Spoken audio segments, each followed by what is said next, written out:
Great. I will tell you all that I often listen to myself on recordings or on webinars, and I think I hate how high and squeaky my voice is, and that clearly will not be a problem today. So I'm living into my desire to have a really deep voice, or at least the allergies that I'm having are causing me to live into that. So we are going to talk about online discussions today. We're going to start by some introductions, and we'll do that, and I will fill you in just a little bit on all of the things that I have been doing. So to start a little bit, to contextualize me and my work and the resources you're going to see today, I'm finishing my doctorate at the University of Virginia in curriculum and instruction, and my research has been on how do you get subject specialists, particularly seminary faculty, because I've worked my research has been in theological education, to use the best practices of research-based teaching and learning and to effectively use educational technology. So the material I am going to show you today about online discussions comes from workshops I do with higher education faculty on online discussions. So what I've done is I have culled out of some of that work, some of those wise practices, things that I think apply in the church. Things that if I were still an associate for lifelong faith formation, which is what I did for 6 years, or if I were still a school chaplain, which is what I did for 7 years, I would be using with youth, or I would be using with adult groups, or I would be using. And so that's sort of my hope, is to expose you to some things that come out of educational technology settings, but I think have great application in faith formation in congregations. Part of the limitation of becoming an expert in anything is that you start speaking a different language. And so I need us to have an agreement that if I say something that doesn't make sense, you will raise your hand, jump in immediately, and stop me. And online, jump in, and Alex will make sure that I get that information. So don't let me say something that doesn't make sense. Stop, interrupt. I often wish we could do that in the middle of sermons. I think that's one of the challenges of preaching versus facilitating a class, is that when I'm preaching, I have to sort of think about what people might know, what people might not know, where if I'm facilitating a class, students are much more ready to jump in and tell me exactly what's going on. Sometimes I can't resist throwing learning theory into stuff. There's some seats here in the front, is probably where most of the seats are. So how learning happens, the neurological way that learning happens, is that we intake new information and we connect it to previously existing information. That's the only way learning happens. So the challenge is that if we intake information that we have nothing to connect it to, then we do one of two things. We let go of the information and we don't retain it at all, or we misconnect it, which means that we have a weak foundation for future learning. So I think in the church, that's often something important for us to remember, that if we're giving people information, we're giving them insights, or we're giving them teachings or spiritual disciplines that they don't have any place to connect, they can't embrace the material. Now, the really fascinating thing is that we create bridges for people. So all it takes to create a bridge for somebody to learn is to ask them to reflect on their previous experience and to consider how this experience connects with a previous experience. So the very fact that when you're teaching or talking about spiritual disciplines, you might ask someone, if you're an avid runner, what did you do to first establish your discipline of running? Thinking about that opens up for them the cognitive pathways to think about how they might establish the discipline of a spiritual practice. So it's not hard to facilitate learning. We just have to be intentional about doing it all the time.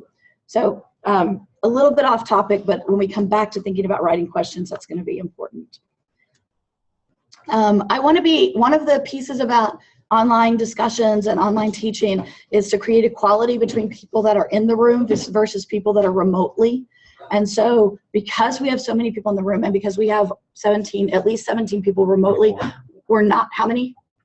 24 people remotely. We're not going to do individual discussions or individual introductions, just to let you know that.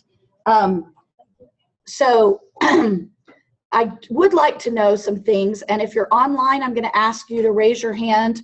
Do people know how to do that, Alex and Jim? They do. I'm going to ask you to indicate to Alex somehow the number of people that fall into these categories. And those of us, raising hands is fine, great. And those of us in the room are going to raise our hands too. So we're going to raise our hands if we're here. We're going to raise our hands if we're remotely. So if you primarily work with youth in middle schools or high schools, raise your hand. Okay, so we only have one person in the room. If you're, and we have 4 online. So if you primarily are interested in online discussions to facilitate adult formation, raise your hand. The vast majority of people in the room, okay? If you have thought about using online discussions or online processes in order to cut the number of minutes your committees have to meet in person, raise your hand. About half the people in the room. If you've thought about using online discussions in order to facilitate ministry with young families who put their children to bed at 8 o'clock at night, raise your hand. We've got about 10 people in the room. 9. So those are all ways in which I've been actively thinking about using online discussions in a parish. I am an Episcopal priest. I've been ordained for 17 years. But I have been sitting in the pew for the last few years as I've been working on my doctorate. And so I sort of have been looking around at our parish and thinking, oh, this might work here. So that's a fair amount of what we're going to talk about today. Kyle Oliver and I work a lot together. And Kyle clearly works in the digital ministry circle and is one of the experts in digital ministry, and that's really the area that eFormation has come out of. I work most explicitly in the digital pedagogy area, but we think a lot about where the overlap is. And we're consistently developing resources that we think seminary professors can use in their courses, but also that ministers on the ground can use. And we worked on digital stories last year. Digital online discussions fall in here too. And online discussions, I think, are in that sweet spot. They're as important in digital ministry as they are in digital pedagogy. And so just to sort of give a little bit of framework for that. And when you're in higher education and you're having this conversation, this list is much longer, but these are the ones that are always discussed in higher education that I think also apply in parishes. So the first one are administrative questions. If you are at a church that does lots of weddings or baptisms, you may want an interactive online discussion place where you answer questions about those sacraments so that you don't have to return all those phone calls. So one of the resource pieces is to provide information for people when they need it. Because whether we realize it or not, getting over the hump to call a church and ask a question about a wedding or baptism that the caller perceives to be silly or stupid means they never will call.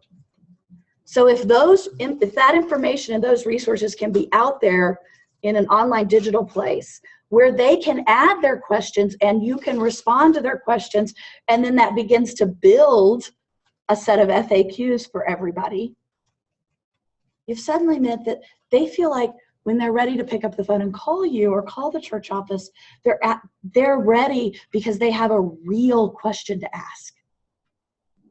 I mean, so we all know when we're feeling out of our element, asking a question's hard. And so we should assume that most of the people interacting with churches today perceive themselves to be out of their element.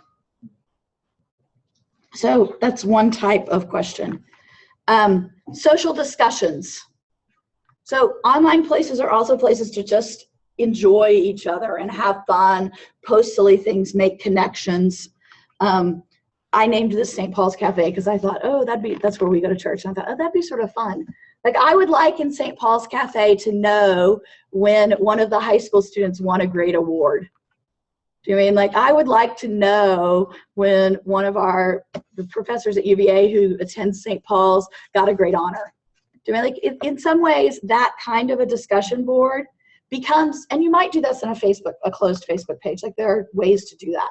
But that discussion board becomes what's the coffee hour conversation that in a small, church 25 years ago would have happened then. Doing. And then you give people the permission to post their own things. So think about social conversations. A knowledge building group. So, a knowledge building group is talking a lot about how do the participants build knowledge together. So I think of parenting groups is this way, because really, while a parenting group may have a facilitator who provides some input, the wisdom really comes from that group of people being in conversation with each other. And so how are you building information? How are you building knowledge as a group? And then a knowledge building group also could be the place in which you put a Bible study, sort of categorized that work. And then the last piece is collaborative work, which are really important. And I think this should be the future of committee work in the church. As somebody who travels a fair amount, who's married to someone who travels a fair amount, our parish is missing out on the gifts of my husband because all of their meetings happen in person. But he's also somebody that if the standard was that there was a way to call into a meeting, he would be there. He'd figure out the crazy time zone thing he lives in. I mean, we live in a community that has a lot of military members, and so their travel schedules are not under their own control. So think about who are you systematically excluding from leadership in your church by having all committee meetings happen in person.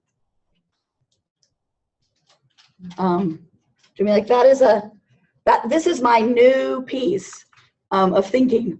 Would never have guessed that. I would never have asked this question when I was a parish priest. It's only since I have sort of lived into this life of what it's like to be married to someone who travels all the time that I've started to ask this question. But I think that's an important question. You also systematically exclude young parents. If young parents are working full time and they have challenge and they don't live close to grandparents or other extended family, which is often the case, and they have to pay for babysitters to get their children into bed in order to attend a committee meeting. We're going to show you some tools in which all your committee meetings could be simultaneously in person and online. And I have to say, I have to be honest, I think it's better if you make that decision and don't make it for an individual person. So if you decide as a system, we are going to move to making virtual attendance at meetings possible, then when the individual who needs that is asked to participate, they don't feel like they're putting everybody out or asking everybody to change for them. They're like, oh, yeah, that's already set up. So, any questions? Any ways I would love to hear from you all. Like, as you think about these different kinds of online discussions, where might you use it? Yeah. So I have experience doing this online BFM quite effectively. Yeah. And, the pushback from some people are, oh, how do you build community on that? And Right. it's two things for that. Number one, community builds fairly quickly on that. You talk about some things you can do in your room to light a candle before you begin, if that's something in a group that's spiritually based. But we've also been able to people living in Brazil, people who are snowbirds live in two different places, and so people who otherwise actually would never have that ability to participate in the event, period. So and that's it's a 9-month commitment, so it's a long-term weekly commitment, and people actually do it for the entire 9 months for 4 years, and so there's a high level of commitment and deep conversation on that, so it's really possible. So the travelers, even not just working, but just lifestyle, right? Absolutely. Yeah. Yeah, we're actually finding that conversations can get deeper faster for a larger variety of people in online discussions than they do in face-to-face discussions in higher ed. Introverts. You remove the introvert piece. You handle some stereotype pieces while we have to still think about microaggressions and stereotypes in online environments. Some of them, particularly the visual ones, as far as ability, I've seen that make a big difference. I have, yeah, hop in. Just along the way, you could help think about the dynamic between those who are in a room versus those who are participating in some other format. Yeah. For example, you know, if one person's sitting on TV and 8 people are not, you're always staring at the TV, that kind of thing. Or I found sometimes similar, my daughter, when she's walking somewhere, will talk for me, or if someone's calling me while they're driving somewhere, they think they've got all the time in the world to talk to me when I want to get off the phone. Likewise, in a group, sometimes if someone's sitting in a hotel room and is otherwise bored, we're extending a committee meeting for people who want to just get home. You know, so some of those things. Yeah, I mean, unless you've experienced that someone sitting in the hotel room extending a committee meeting, that's never been my experience. I work online a lot, and longer meetings are harder online. And so unless that's been your experience, I wouldn't assume that. And if it is your experience, it's probably one of those things you need to deal with that individual. It's not a consistent pattern in online work. That's just one of those things. So best practice eventually, which I don't think the church will probably get to right away, best practice is that if you're going to hold a meeting online, everybody's online. So that's the ideal practice, is that if you're going to move a meeting to Zoom, everybody's in Zoom. And even the people that might be in the same building, all do it from their own offices. Or if you are in a room, everybody's got their individual computer out. That's sort of ideal. Sometimes that doesn't work. I mean, I work in a team in which regularly, well, the CMT team, you may or may not know this, we meet together all the time, and everybody who's here on campus is in Key Hall together, and Kyle and I remotely call in because we're the 2 remote workers, 2 remote members of the team. And so how we've worked that as a team is that they put us in a place at the table. They all sit in a circle, and the computer becomes one seat at the table. And because we're not facing forward, it feels much more interactive. And so people tend to turn to the computer when they're talking to us or listening to us, but then they talk around. So I think it has a lot to do with the configuration of your room. So if you're gonna have a digital seat at the table, which is, I like talking about it like that. Like, here's the digital seat at the table or the remote seat at the table. If you're gonna do that, make sure that you're set up in sort of a square, or you're at a circular table, or you're in a horseshoe. I mean, like something so that, one, the camera gets things, and the other was. The other technical piece, which I hadn't thought to tell you, but I will tell you, is that we're using a small webcam here for this. You can buy the same webcam that does a wide angle view. It's less than $100. If you are going to do this meeting it's worth every investment piece, because it will make sure that whoever's online sees the entire room. Okay, so like that's a small investment piece that you will want to think about. Other ways you've thought about using this? Sorry, can you say that again? What did you say about the camera? So you can buy a webcam that is designed to be a wide angle webcam. And so it'll span an entire room. So when you do put someone in a circle at the table, they can see everybody. Alex, hop in. Well, just my own Yeah. personal thought. I participate in a variety of communities, but particularly I live in South Georgia and I participate in several atheist and secular humanist communities, and via podcasts and things like that. But they use, it's basically this system where somebody is doing a radio conversation with chat room actively going on. And so there's this online community that's built up over the last couple of years, and all of us just sort of got together for Reason Rally in person. We're seeing each other for the first time, and there's like hugs, and it's like, okay, like I know these people. So I don't really see it as a barrier for developing relationships. In fact, people, all of us just kind of fell into joking and like we've been knowing each other in person forever because we built up this relationship. So in terms of, I think, clergy ministry, it works for that sort of evangelistic sort of getting out into the world and reaching we all have our own niches of people that we fall into and fit into. And I think that this is a really great tool to do that, not just outside of the committees and all of the internal church stuff, but externally. Right. So I said I spent a lot of time on Zoom this year. I'm on a team that's doing a training for online teaching for seminary faculty, and we all worked and designed this entire course on Zoom. And my colleague and collaborator at the University of Wisconsin-Madison, we just got finished with the in-person residential 3-day training. And we showed up, and she looked at me and she said, I just realized I've never physically seen you. We've never really been in the same room together. And I'm like, wow, because I feel like, and she's like, I know, I feel like you're one of my closest friends right now in our collaborative work. And so I was sort of shocked because I had that same experience for the first time. I've read about it, I've heard about it, I've seen the research on it, but I really had that experience for the first time last week. What is Zoom?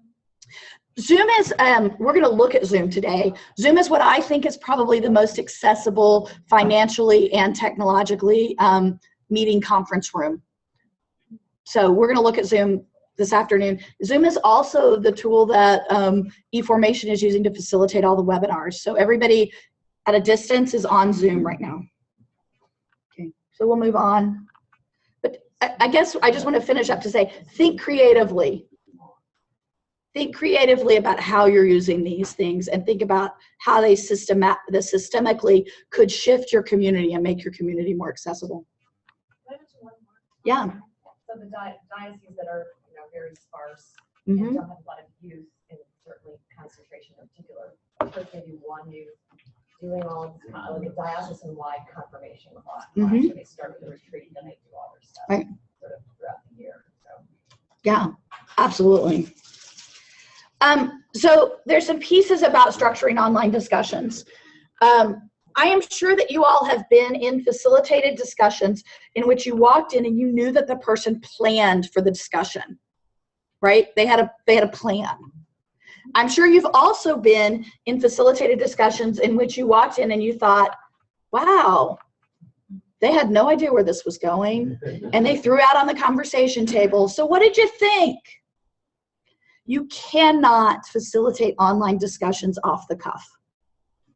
They're ineffective. You just cannot do it.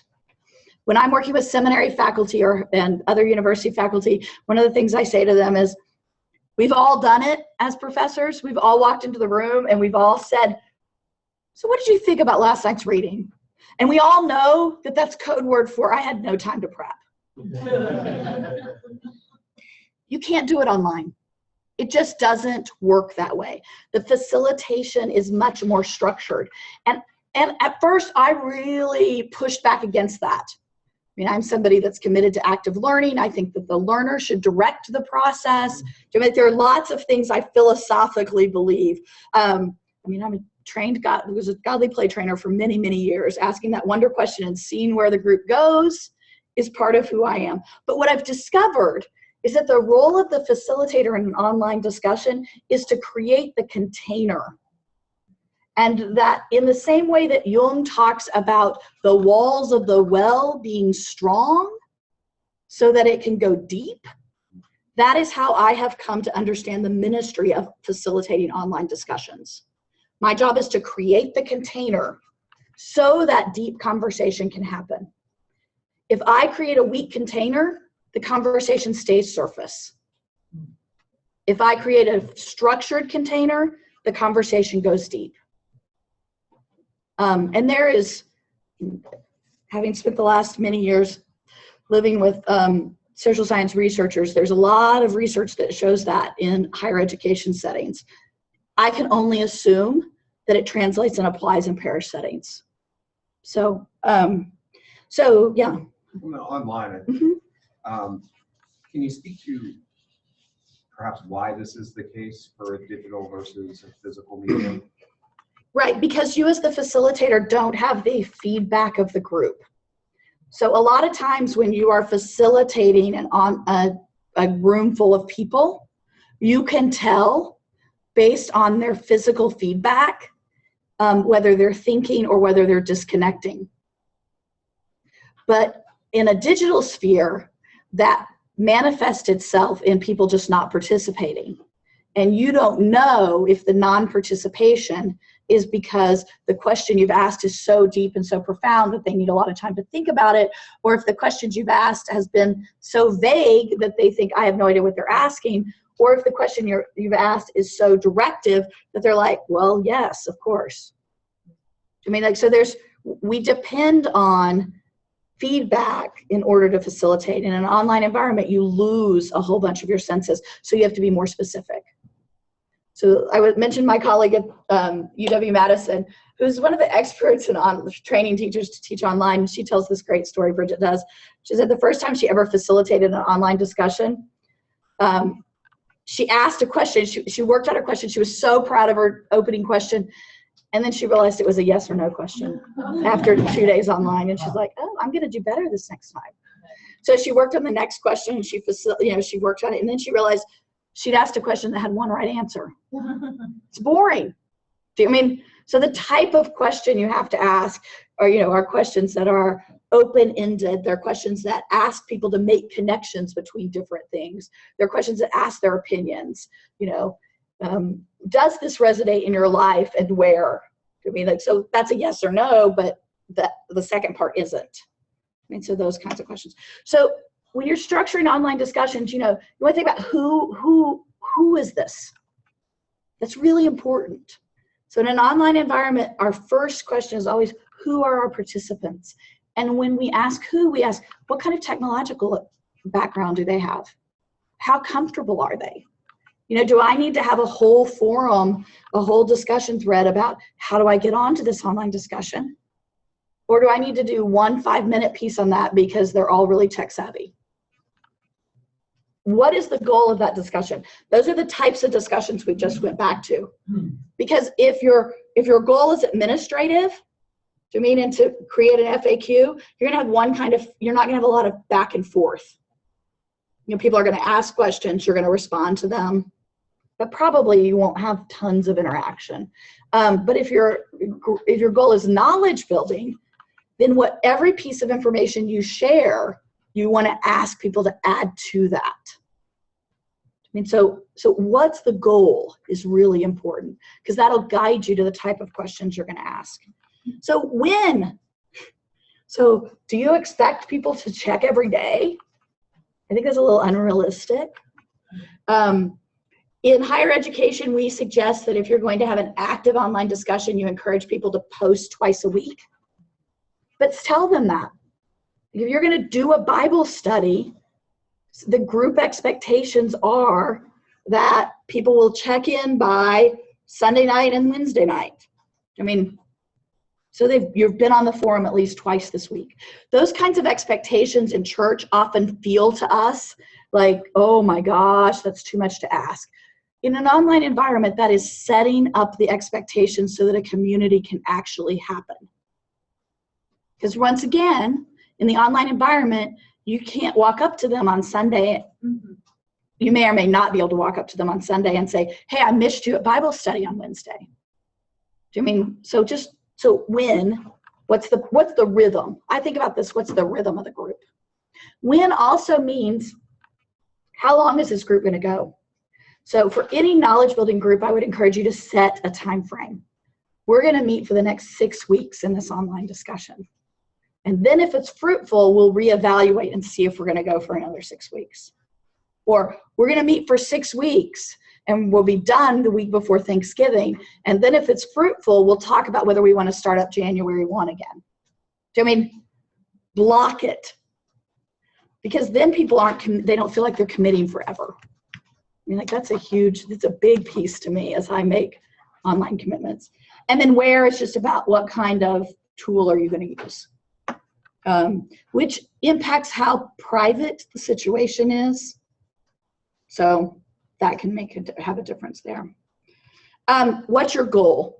So when I am developing an online discussion board for a higher education class or seminary class, I write my goal out in one short sentence, no commas, no semicolons, one short sentence, and I put it at the top of everything I do. So when I'm drafting questions, what's the goal of this group? I mean, what's the goal of this discussion? Because you want to be as focused as possible. You want to also, you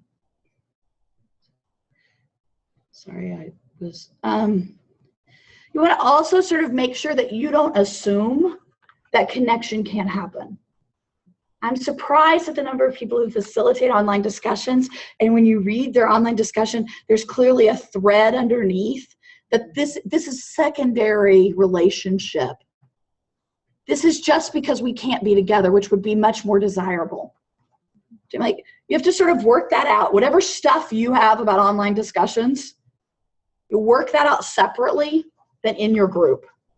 Because if you send a message that online discussions are only, you know, a poor substitute for being in the same room, everybody feels that, and they're suddenly like, well, this is, you know, why invest?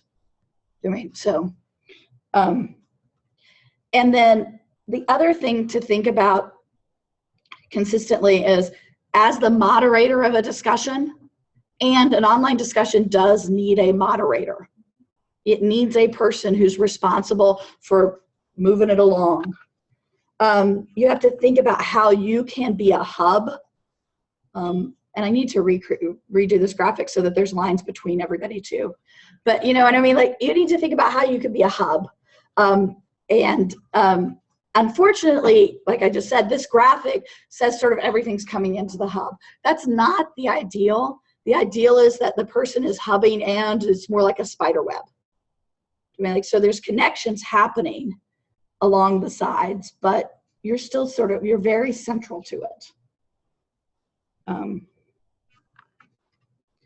So netiquette, I'm not going to do too much on this, but one of the things I think that's really important in online discussions is that from the beginning you establish your netiquette. What are the functions? How are we going to operate in this group? And I would not assume with church systems that people know what appropriate netiquette is. I mean, like, I just wouldn't. Some people may, some people may not.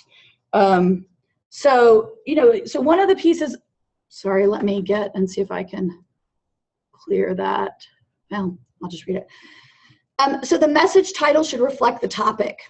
Unlike too often in email, we just reply, and the conversation has moved, but it's not about this topic anymore. In online discussions, if you are shifting the focus, you change the title. You know what I mean? So the title should directly reflect what you're going to do too.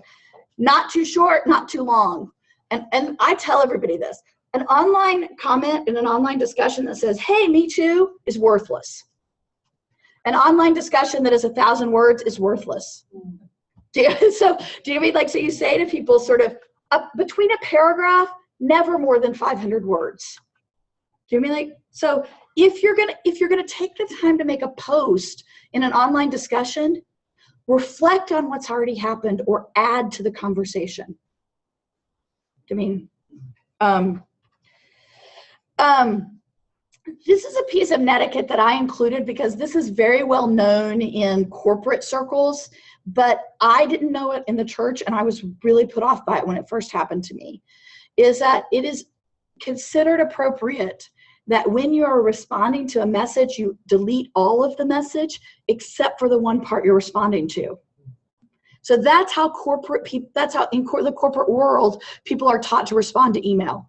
And that happened to me, and I was so, like, put off by it, and I showed my husband, and my husband, who works for the Defense Department, said, well, of course, that's appropriate. And I went, oh. So I included that just as a cultural piece that I didn't know, so I wondered if you knew or not. So I was like, oh, fine. So emails are private correspondence, and they should be treated as such. And this is, I checked 5 or 6 different sites, Netiquette sites, and that's a pretty consistent piece. We know that this is not how they're being treated in our society, but we can treat them as such. Comments that are made on discussion boards or in discussion sites are not private conversation. They are conversation with whatever group is there. But you need to determine with your group whether everything that happens in that group online is staying online or whether it's not. I say this about emails being private correspondence to just say, if you want to share something that someone shared with an email, it's appropriate to ask them. And don't pretend we didn't share letters. We all shared letters. I mean, we wouldn't have any of the epistles if we didn't share letters. Do you mean, like, so don't act like this is something new in society. It's not. It's just we've gotten sort of real loosey-goosey about this piece. And then the other piece is respond to breaches in etiquette. If you have a participant who steps outside the lines of what your group has established, you respond immediately. You do not assume it was a bad day. You do not assume that things will all be okay. You immediately respond, and that is your job as the facilitator. Partially because sometimes people don't realize they've stepped outside. And so we have to give them outside the norms, and so we have to give them the chance to come back in. But partially also because you don't want it to spiral out of control. And sort of there are 2 standard ways we talk about replying to that individual, which if you're going to do that, you hop off and you do that via email. I mean, like, you get at it a different way, or if you see that person on a regular basis in person, or replying to the group. And when you reply to the group, you don't talk specifically. I usually wait 24 hours and then I say, hey, I just want to do a check-in about all the pieces we've agreed together. The problem with replying to the group is, like every teacher or youth minister knows, when you stand up in front of the room and you say, we really have to be cautious or be aware of how this action impacts others, everybody hears you except for the one person doing that, right? So, yeah.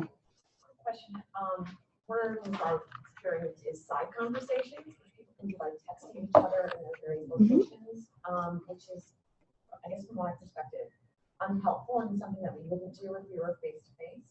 Have you dealt with that, or what's your feeling about that? We do it face-to-face. They're called parking lot conversations or parking lot vestries. No, right on the meeting. What I'm saying, during the meeting, 2 people have a private conversation that nobody else will know about. Yeah, so I agree it's easier with technology to do, but I've also sat in meetings where clergy pass notes back and forth to each other. So I guess I just want to break the idea that these breaches are new because of technology. Do you mean, like, but so they're easier. See it happen. The rest of you can't see it happening. Right. So yes, so it's easier to do. I mean, I taught high school for many, many years. It's much easier to do. I think that comes back to setting those group norms and just sort of, and I talk about that up front. Yeah, that was one thing I was missing on your etiquette is establishing group norms, because I'm in an Right. online EFM group as well. Yeah. And we started with group norms, and I facilitate workshops where we set a respectful guideline for teachers. Yeah. I guess, so when you establish group norms online, the only reason I give you these is because as the facilitator, you're going to put more norms in than you would in a traditional environment. People who don't have deep experience online don't know what norms they need. Do you know what I mean? And so sometimes, if I'm consulting or doing facilitation with a group and they don't come up with a norm that I usually like, I always ask myself, so is that my need, or does the group really need that? And in an online environment, there are things the group needs that they won't know they need. Does that make sense? So I still establish them, and I should have put that out there, but I'm just sort of adding some too that you want to make sure get put in there. Depends on who the group is. Depends on who they are. I also will sometimes I'll say, so based on my experience with online discussions, I know we need these norms. What others do you need us to add to participate? So that's how I often do it online in a different way than I do in person. Does that make sense? So back to the side conversations, I established that in the group norms, and I often observe to people, you know, one of the things that's really tempting to do now that we have text is to have side conversations with your best friend. So if that were to happen, what do you think that does to the work of the rest of the group? Like, so, you know what I mean? So I don't wait for problems to happen in online discussions. I know there are 4 or 5 things that are always going to happen, and I prep for those in advance. You could ask people, we may all step outside the netiquette agreements at some point during this course. How do you want me to handle it? Do you want me to contact you individually if I see something, or do you want me to mention it generically to the group? If you're working with adults, ask them that question, and even teenagers. So. I'm going to throw 2 more up there, and then we'll talk about any other netiquette pieces. You know, we know this. Don't use caps locks. Don't bold. Don't italics. Don't highlight things. I am amazed at the emails and digital online posts I see in higher education settings in which people are still doing this. Just don't. But that's one of the things you'll probably need to tell people who aren't used to spending a lot of time online. I mean, it's not just the capital letters. It's, you know, it's all the different emphasis. And then I put this link up here so you can all have it. It's a summary on research on emoticons, and they are highly encouraged in online environments, in online teaching and discussions. You'll have all these slides, they're up. So you can, it's a live link, you can link into it. You might want to read it. But so people are encouraged to use these, especially if there's someone who is sarcastic, or if you're using humor, when you may not, the tone may not come across, you know, use them. We all sort of love to hate them, but they're actually effective in having people read, having more accurate reading of digital posts. Any more comments or questions about netiquette pieces? Yeah. These are mostly for, you know, written groups. What about the ones that are face-to-face? Like if you're doing, Yeah, chat room or something where everyone's seeing each other. I find people kind of jump on each other. They're not watching each other's faces to see when somebody's ready. It's hard for me to facilitate and kind of pick up the cues that someone's ready to jump in, and you can see that when somebody else talks over them. So using a tool that has the ability to raise your hand is a really important skill. I mean, like, I love that tool on Zoom, because I'll say to people, if you are dying to jump in, raise your hand, because then everybody can see that their hand is raised, and so they can, you know, respond that way. You can also encourage people to respond in the chat box to say, hey, I've got something about that I really want to share. I mean, because then that pops up to everybody in the chat box. And you also, just in the beginning, you have to get used, you have to work online enough in whatever tool you're in to figure out what the lag time is. So your first 2 or 3 meetings, and you just say that to the group, we're going to stumble through this and then we're going to get in a rhythm. Alex, you have an online question? Yeah, and I think this is in terms of netiquette. What's the distinction for you between sort of these synchronous forms like Zoom versus a discussion board like Facebook? Is there a distinction in terms of netiquette there? How does that operate? Yes. So, okay, first of all, as an ed tech person, I'm going to be a little technical. I wouldn't consider Facebook a discussion board. I'm going to show you a couple. Facebook's a social media site, and so the discussion is even different than in a discussion board. Social media, we tend to even stay shorter. I mean, 150, 200 words is long. In a discussion board, that's when you can get up to the 250 to 500. It's easier also to keep discussion boards private, but that's off topic. Things like all the netiquette that referred to writing obviously applies in the discussions in a discussion board setting, and not as much in a synchronous video meeting. But some of the things do apply. So I think that I do more traditional formation of groups in those synchronous meetings where I ask the group, how do we need to operate? But I still start in the same way I do in an online discussion by saying, these are some things I know. So like I would, Karen Karen, like Karen said about people jumping on each other. So I would start with one of my norms for a synchronous meeting group to say, one of the things that can often happen in this environment and with this tool is that we get excited and we jump on each other, and we need more lag time between each speaker. So one of the norms might be that we're going to wait for somebody to finish speaking and take a breath and then respond. I mean, so I sort of handle it the same way. If that didn't answer that question, let me know.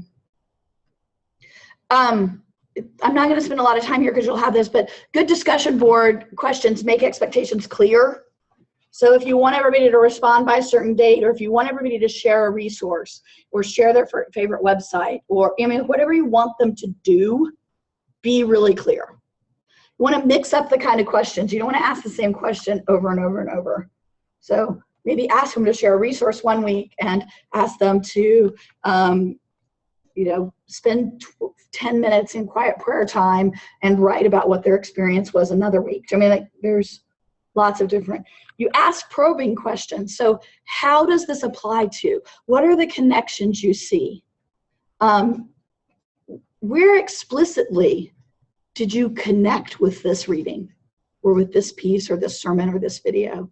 And ask for different kinds of responses. Depending on what tool you're doing, you can ask for people to post pictures. You can ask for people to do lots of different things. And I just put this up, sort of convergent thinking, divergent thinking, evaluative thinking. These are ways of asking questions that we use a lot in higher ed that I think would have helped me as a parish priest. So what's my goal? Do I want everybody to come together and decide on one answer? Well, that's convergent. I want them to converge on something. Do I want to imagine and get lots of different ideas out there? That's divergent thinking. If I'm trying to make a decision about who to hire, that's evaluative thinking. I mean, so I thought you might find that helpful. So we've already covered this. This is an appropriate post to respond to the group or individual. And this next piece has more to do with social media, but it also can happen if you have a public online forum. If you have a negative comment or something goes up, deal with it. Don't think it's going to go away. Stay positive. There's some links down here for some good stuff. But I want to talk about the last one. The last two. If something falls apart in your online discussion, look for the lesson. How could I have structured this differently? How could I have facilitated this differently? What will I do differently next time? I actually do that with good ones and ones that aren't good. I mean, sort of, what's the lesson for you as a facilitator? But the second thing is, if somebody cannot participate in this environment in an appropriate way, remove them from the group. Immediately, like you get 2 options 2 times with me. Your third breach of etiquette, and I am really clear, this is not the environment for you. That doesn't mean you're not welcome at other places. You may find an in-person Bible study to work for you. You may find other programs. This is not working.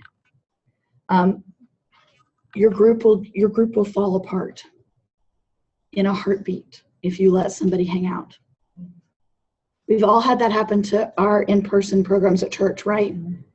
Everyone can think of somebody in which you think that single individual's needs destroyed the potential for the whole group. It's really hard for us as ministry professionals to deal with those people because we think we have a false sense of what it means to be pastoral. And we think that being nice is what we need to do.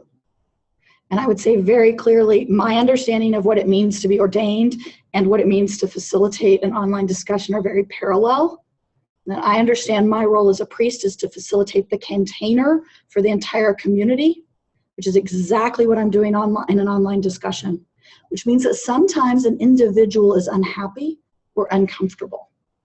But your choice is, do you deal with that individual and hold a boundary, or do you let this entire community fall apart? So I know you all know that, but I also hope that when it comes up, you might sort of lean back into and say, okay, yeah, remember, Cece, and you can email me or something. I'll give you that same little speech again, because I need it on a regular basis. this is, I've put in the link for this, but this is from LinkedIn, and LinkedIn says that in online discussions, there are 4 types of people. There are leaders, which would be you as the facilitators. There are likers, there are lurkers, and there are loners. And I encourage you to look at this just at some point, because I liked their conclusions that likers trust the leaders, lurkers judge the leaders, leaders are made or broken by the likers. So if you have lots of likers, right? And loners become lurkers through engaging integrated campaigns. So loners can move into lurkers if you invite them.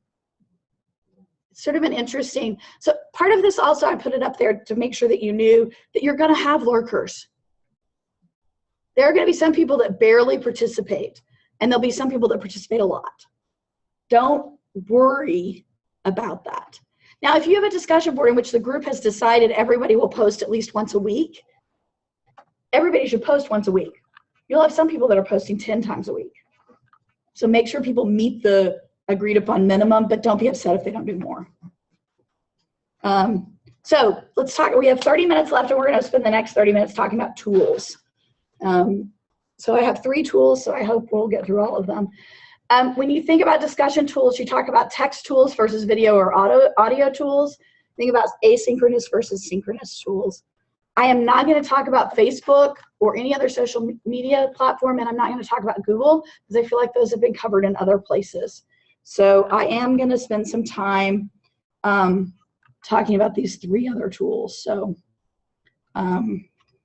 so just to say, a Google Doc is a text-based collaborative way of doing asynchronous conversation.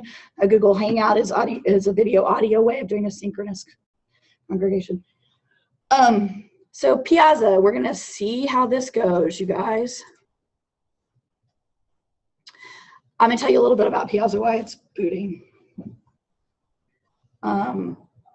So Piazza is a tool that's getting used a lot in higher education. And it is like a wiki, which means that everybody gets to contribute to it. The interesting things to me about Piazza is that when the instructor responds, the response is marked as the instructor's response. So if you're using this for a youth group environment, it's really clear, oh, that information, that, you know, like if somebody asks a question, what's the packing list we need for the ski trip? And a student and another youth group says, we need this, this, and this. But then you hop in and say, oh, and don't forget that when somebody scans the discussion, they'll be able to see where your response was. So it sort of values the instructor's response. But the other thing, and this is where I'm using Piazza, is I use Piazza to track all of the questions that happened. So I had a class of 125 young women at UVA that I was the teaching assistant for, and we were doing community-based social service learning. So there were lots of questions. Every question I got, I had them do through Piazza, because it's always recorded then. So the next time the next person has a question, they went to Piazza instead of to me. It meant that if they had a question at midnight, they could find the answer to that when I wasn't available. I mean, I also started, every time somebody would email me a question, I wouldn't answer the email. I'd go onto Piazza and post the answer there. I cut down my email traffic by almost 85% from one semester of teaching it to the next semester of teaching it. So part of why, I mean, I have a professor I worked with at UVA who says, educational technology, sometimes we use it because it improves learning, and sometimes we use it because it makes our lives easier. And he's like, and both are equally valid. And I love when he says that, because part of me is trying to sort of think about, if you're running big programs, how do you make your life easier? So, so we're gonna log in.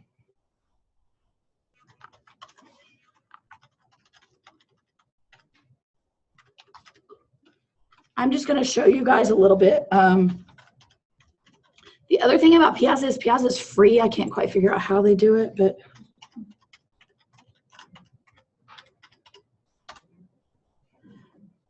don't remember. Oh, what'd I do? I just logged into this. Stacy Williams, Duncan. I need to replace my glasses, which is,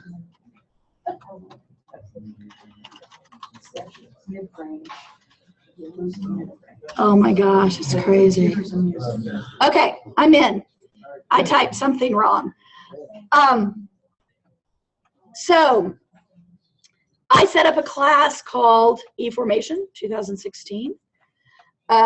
And some other interesting things that Piazza will let you do. So like this is automatically labeled. This is really set up for higher ed. So you would have to go in and change the labels. So this is like homework week 1.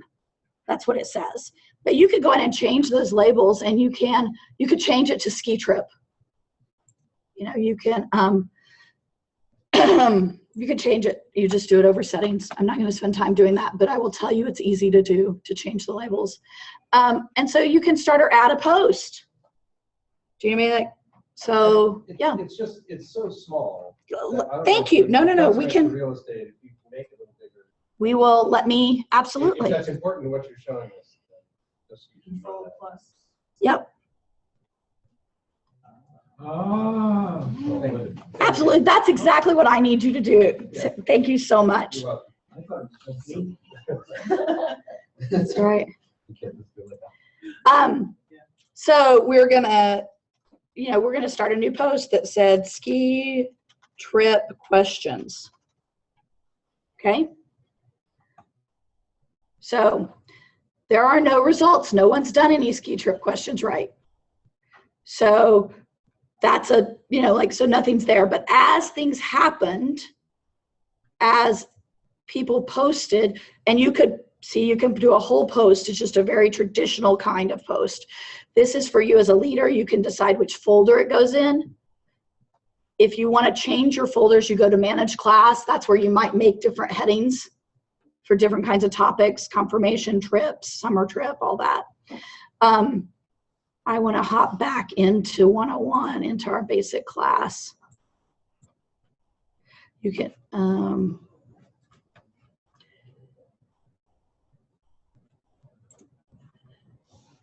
you can create a new class. All you do is you create the name of the new class.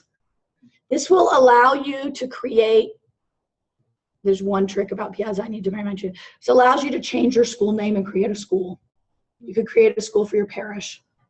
The one trick is, it's gonna ask you if your school has a domain name.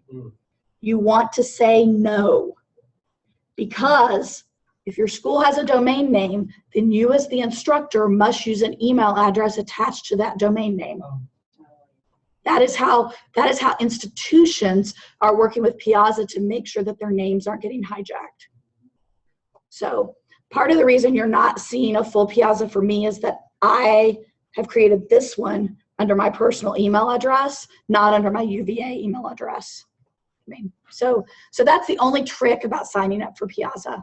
I'm going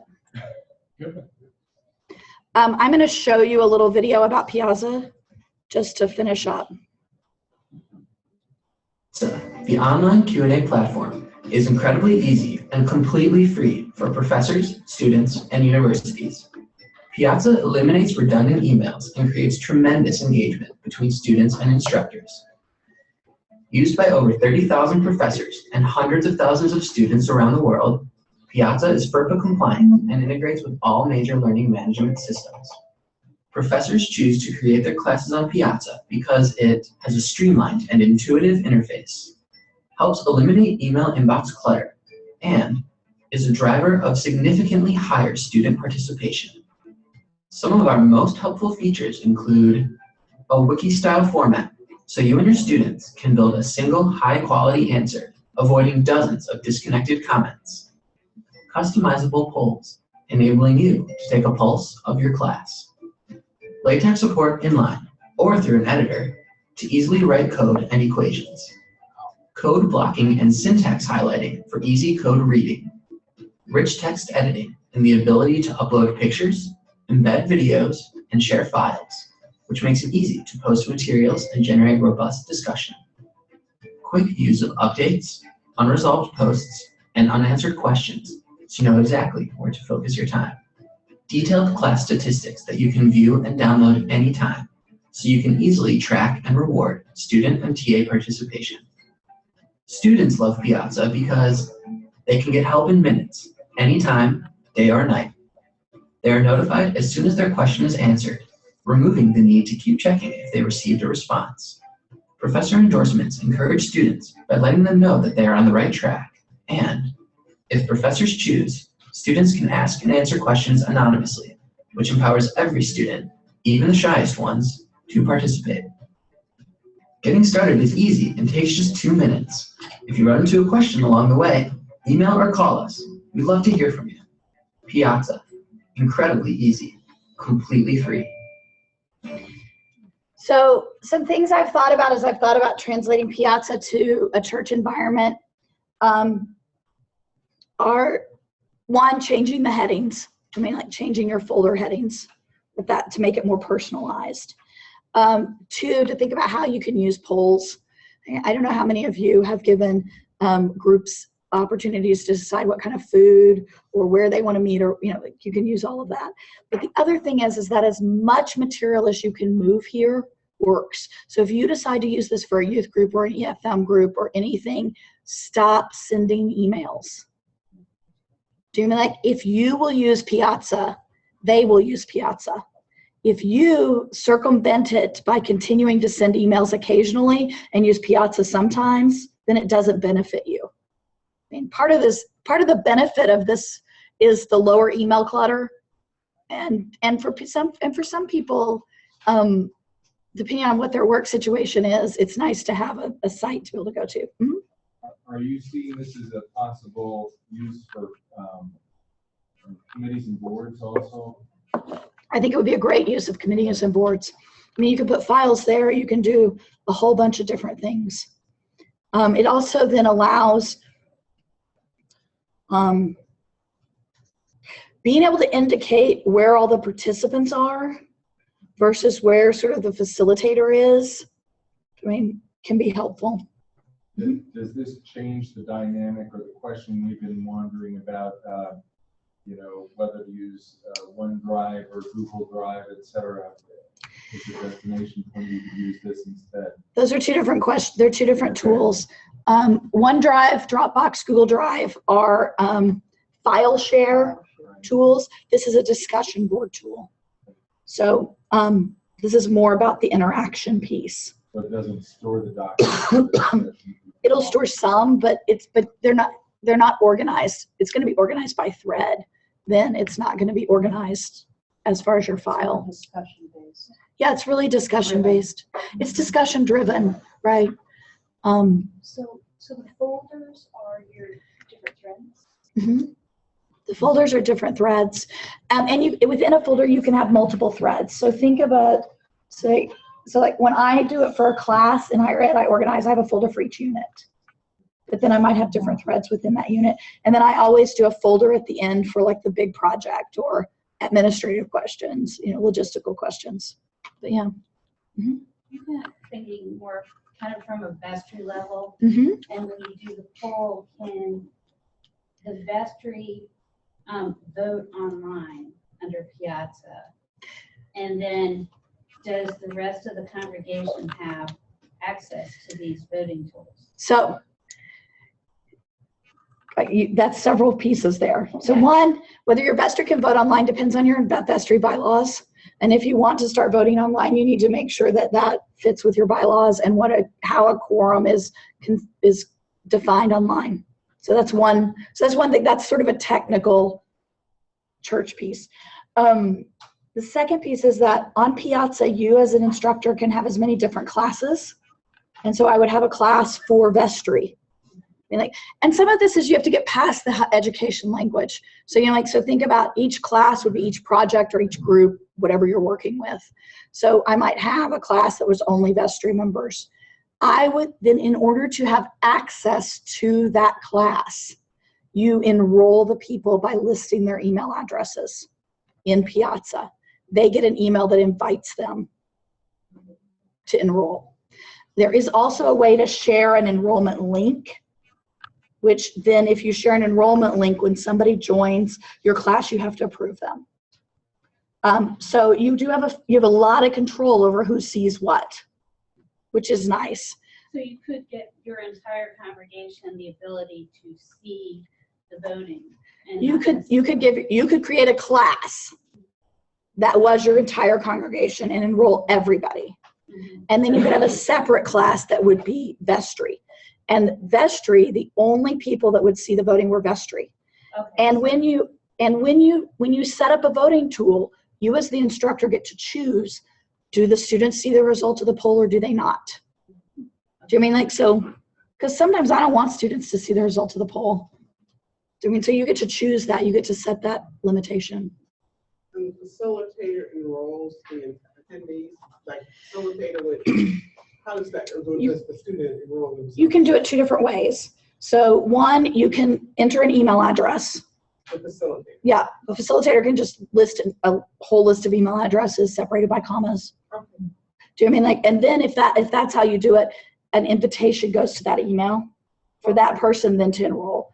The other way to do it is if you, and I might do this if I were doing it for youth group parents, so I had a class for youth group parents or youth group, is that you can post a link, an enrollment link.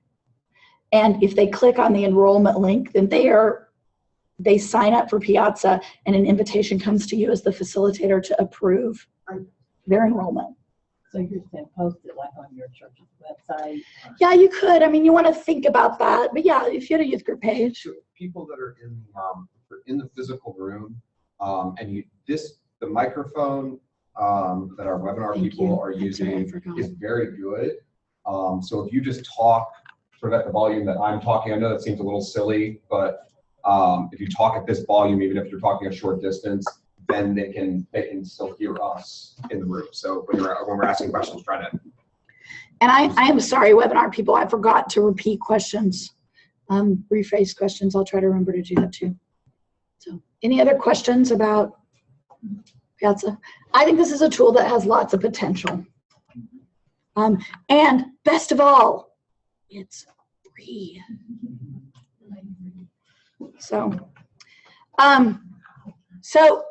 this is a tool that I've just begun to play with in educational technology. I will tell you how it's getting used a lot in seminaries, which is fascinating to me.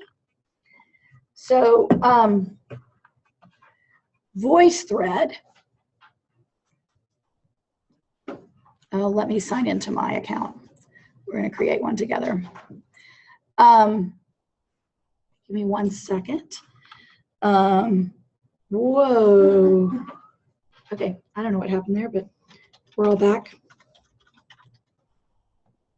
I've been here today, can you tell?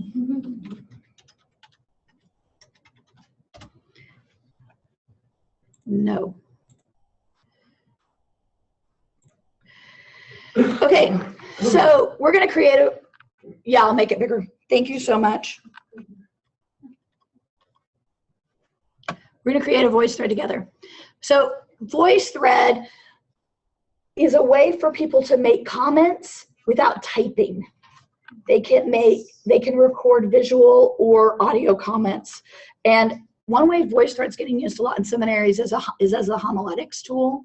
For homiletics classes is that you would record video or audio a sermon that you might give in your field education parish, post it to VoiceThread, and then your classmates can give you responses. So we're going to create a VoiceThread together. So I think there are lots of ways you could use this. Another way that I saw it being used by a history of spirituality professor, which was really interesting to me for Bible study, is that she would put up a piece of art and she would have people respond to it. And I think that could be really helpful for Bible study. You could also ask, in your Bible study, if you were going to use VoiceThread, you could say, everybody sign up to take a week, and on your week, you're going to post a piece of art that connects to your scripture and do a little voice over about what you think, what you want us to talk about, and then we all could respond. So, so we're going to add media. So all we're going to create from the media is we're going to pull it from my computer. We're going to pull it from different media sources. We're going to use a webcam photo. We could use a webcam video. So we're going to do a webcam video. So you're always, whenever you use a tool online that is using your webcam, you're always going to get a question that says, do you give permission to this tool? And so I'm going to allow it. I get a countdown. So I don't know why the webcam is black in my recording piece, but we're going to go ahead and try to see how it works. Because you're using. So I don't know why the webcam is black in Zoom my has control over recording it, so piece, you but we're can't going to go ahead and override. try to see how it works. Okay. Alex, will you explain to people why that happened? Right, so the webcam is a device, and we've got one program that's using it right now, that is Zoom is using it to broadcast her image. It's overriding this other program trying to jump in and use the webcam to record. So it can't work at the same time. It's kind of like cars can't go into one lane, right? One has to go in front of the other. So she'd have to be on her own laptop, kind of. her own- I just would have to get Zoom off. I just have to get off Zoom. Right. Yeah, I mean, In fact, I think would have to do would be to mute the video for Zoom, and I think it should work. so I don't know why the webcam is black in my recording piece, but we're going to go ahead and try to see how it works. So I'm going to create a comment.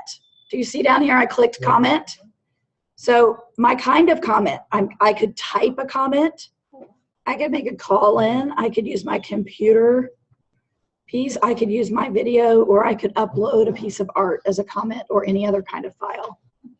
So I think this is an interesting tool in order to, yeah. Try clicking the mute the video, so where it has the video, and then it should, the video for the program you're using should work if you need to do that. Okay.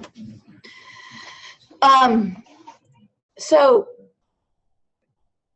we're gonna click into their I don't really want to find. I was trying to find one that was more interesting for us, but so this is someone, I have not seen this one yet, but let's see what she does.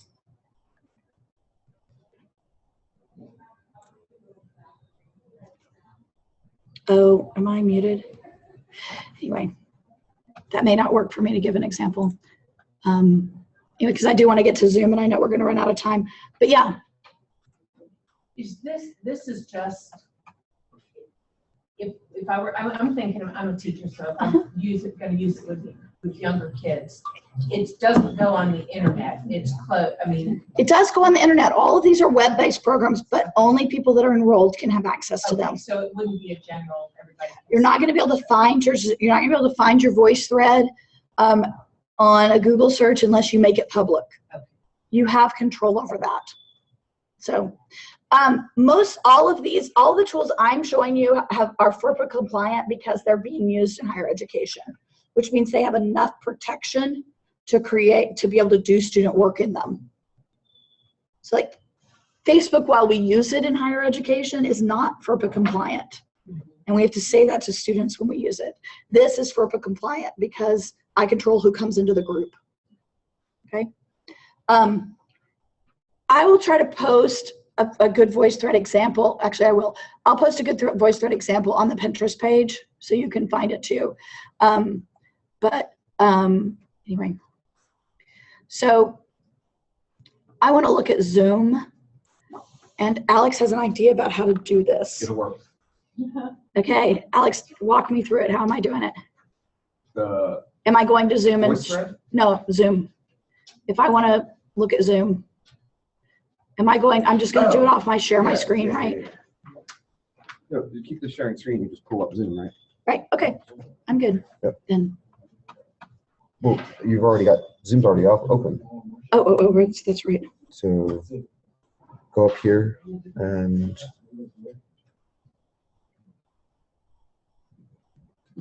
I can just do it this way. Yeah. If you're online, are you seeing me? You're seeing me share the Zoom website, correct? They're seeing what I'm seeing, right? Okay, so Zoom is web conferencing.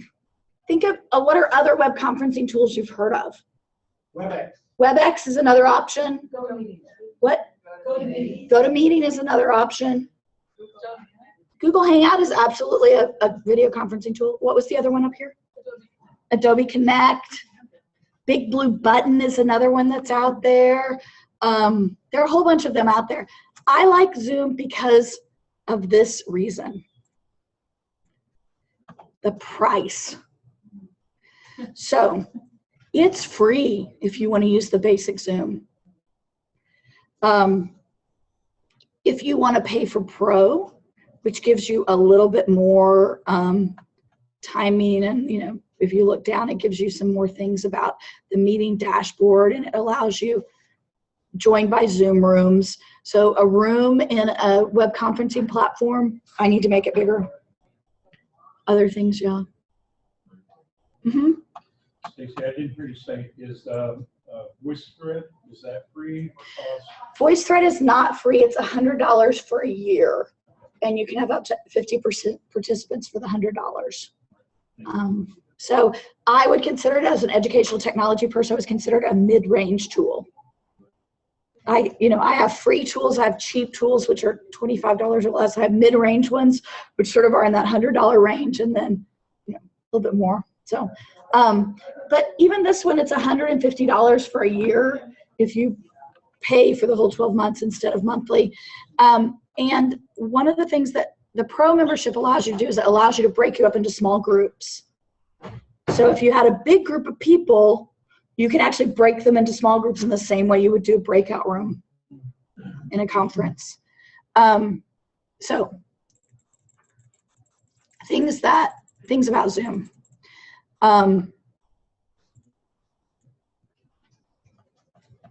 So that is one, those are the things I like about Zoom. It also allows you to, I meant to go back to here, sorry. Other things about Zoom is that it allows you to share your screen. It has a whiteboard tool.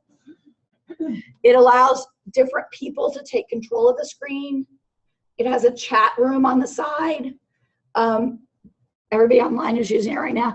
And when you chat, you can send a message to a single individual, or you can send a message to the whole group, which can be helpful if you missed something.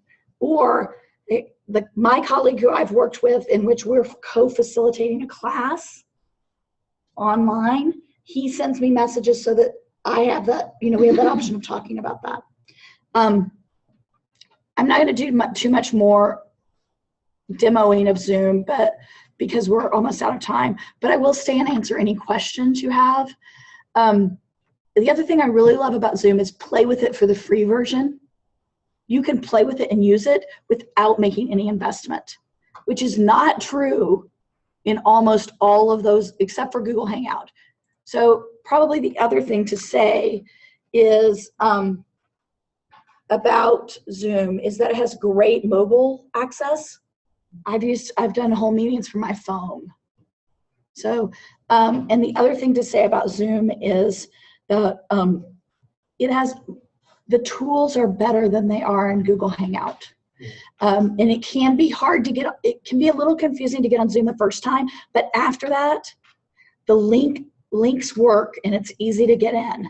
So at least that's been my experience. Does anybody online have any comments about having used Zoom for the last couple of days that they think people should know?